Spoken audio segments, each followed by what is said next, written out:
everyone, welcome to this week's Home and Away episode of ANOKHI Daily Spotlight TV. Now, the winter season is upon us, and we know that the colder climates can work a number on our gardens. So today we're at the Toronto Botanical Gardens, where we'll be speaking to gardening expert Connie Hunter from the Toronto Master Gardeners, and she'll be showing us tips that can help prepare our gardens for the cold weather. Connie, thank you so much for joining us on the show today. Thank you. Now, before we actually start talking about what we can do to prepare our gardens to go from the summer to the colder climates, tell me about the Toronto Master Gardeners. Well, we're a group of gardening enthusiasts. We're a volunteer organization, and we're all people who not only are enthusiasts about gardening, but we have a certain level of knowledge. And our mandate is to share our level of knowledge with the public. Okay, and what is the knowledge that you're going to be sharing with us today?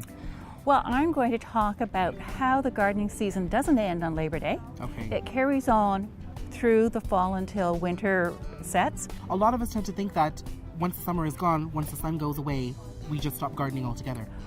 This is actually one of my busier times in the garden, and what I do now prepares my garden for next season, but I also do things that will let me garden indoors during the winter. Okay, and that's going to be really key for us because we get to bring some of that sort of gardening culture into our homes as well. Absolutely.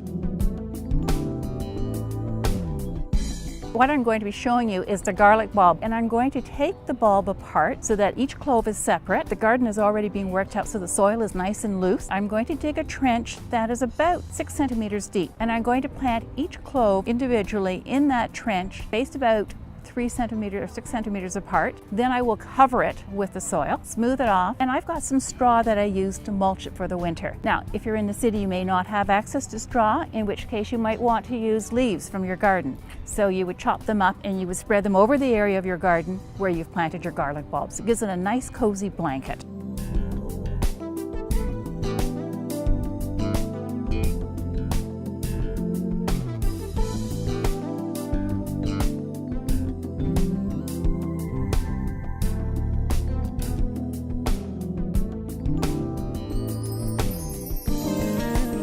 Connie, we're going to talk about your second tip now, which is cutting the perennials. That's right. I also go through my garden and I cut back certain herbaceous perennials. And just to explain what a herbaceous perennial is, it's a plant that comes back every year, but during the winter it dies back to the ground, so you don't see any of it. Okay. And if I didn't cut it back, I'd have a mess. Okay. Okay? I choose to cut back any perennial that is unattractive in the fall. Okay. Now, so this second tip really is about maintenance.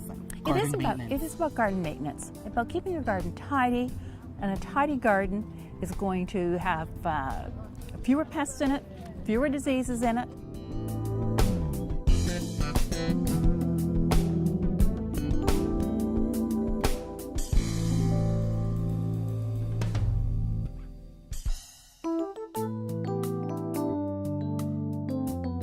In my garden, I'm going through it methodically, and I am cleaning out every weed that's there. Because if I leave the weeds, they're going to continue to use up nutrients that I want to save for my perennials. So it's important to get rid of them in the fall. Because when I'm taking the weeds out, let's take a dandelion as an example, I am pulling it out the complete root before it frees up. And that way, when the spring comes, I'm waking up to a nice clean garden.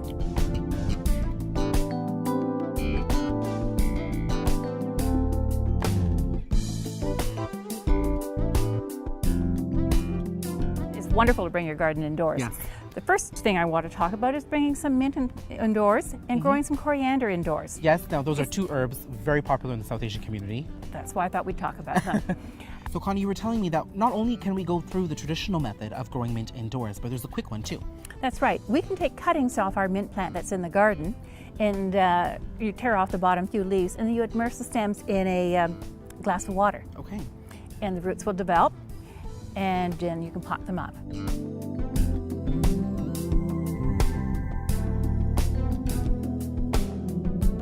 Coriander tends to get a little weak and floppy indoors, so you want to put it in a bright spot like an east-facing window. Okay. The east sun is nice and bright, but it's not as hot as the west sun. Okay. It would grow better at 70 degrees in your house than at 75.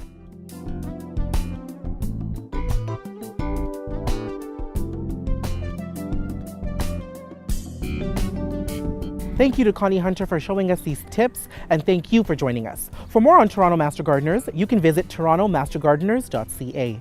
And for more of our show, you can catch us at anokhimedia.com and our YouTube channel. And don't forget to share your gardening tips with us on Facebook and Twitter.